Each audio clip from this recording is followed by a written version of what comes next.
Yop la team et bienvenue sur la chaîne, j'espère que tout le monde va bien. Aujourd'hui je vais vous parler de Aladdin, le film Disney qui est sorti le 22 mai 2019 et que j'ai été voir aujourd'hui, 19 juin 2019, donc j'ai quasiment un mois de retard. Et j'ai vraiment adoré ce film, j'ai passé un putain de bon moment, il fallait à tout prix que je vous fasse une critique à chaud. Alors le film est l'adaptation du dessin animé Disney qui était sorti en 1993, Aladdin. Les rôles principaux sont interprétés par deux acteurs que je ne connais absolument pas. Le seul acteur que je connaissais dans le film, je crois que c'était Will Smith. La première chose qui m'a vraiment plu lorsque le film a débuté, c'est la réalisation. Ça m'a tout de suite sauté aux yeux que c'était très très bien réalisé. L'univers, la ville d'Agrabah, les effets spéciaux dans leur ensemble sont vraiment impeccables. Mention spéciale aux animaux, je trouve vraiment que Disney maîtrise vraiment dans ce domaine. Les acteurs jouent plutôt bien et c'est plutôt très fidèle au dessin animé sorti en 1993. Donc si vous avez adoré le dessin animé à l'époque, vous allez kiffer forcément l'interprétation en film. Mais la mention spéciale vraiment pour Will Smith qui donne vraiment du souffle au film, il donne de l'énergie, il donne de la patate. C'est vraiment très fidèle également au génie parce qu'il joue le génie dans le film.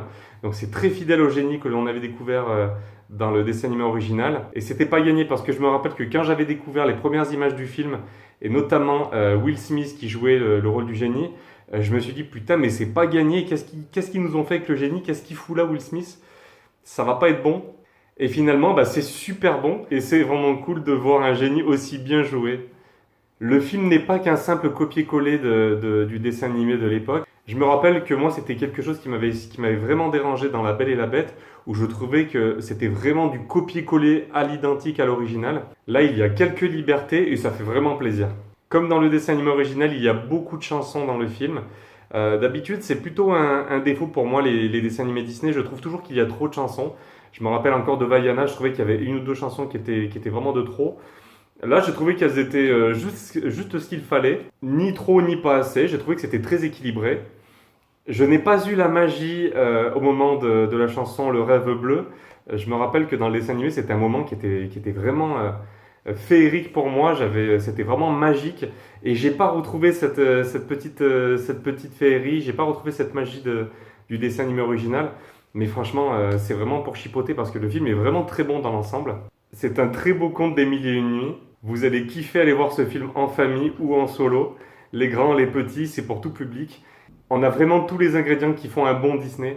Et c'est vraiment cool. Moi, j'ai vraiment envie de retourner à Euro Disney tout de suite, là maintenant tout de suite. J'ai aussi vraiment hâte de découvrir maintenant le Roi Lion. Sincèrement, si l'adaptation du Roi Lion est aussi bonne que ce Aladdin, je vais surkiffer. Voilà les amis, moi ce film Aladdin, j'ai vraiment adoré, il m'a fait voyager. Je suis rentré au cinéma, j'étais pas forcément bien en forme. Je suis ressorti, j'avais vraiment la patate. Donc je vous encourage vivement à aller le voir, je suis sûr que vous n'allez pas être déçus. Pour tout ça, moi j'ai décidé de mettre la note de 15 sur 20 à ce Aladdin version 2019. Allez-y, foncez, c'est vraiment du tout bon. Et voilà les amis, c'est la fin de cette vidéo. Si la critique vous a plu, n'hésitez pas à vous abonner à la chaîne, n'hésitez pas à mettre un petit pouce en l'air. Il y a d'autres vidéos critiques sur la chaîne, donc n'hésitez pas à aller un petit peu faire un petit tour. Je vous retrouve la semaine prochaine pour une nouvelle critique. Salut tout le monde!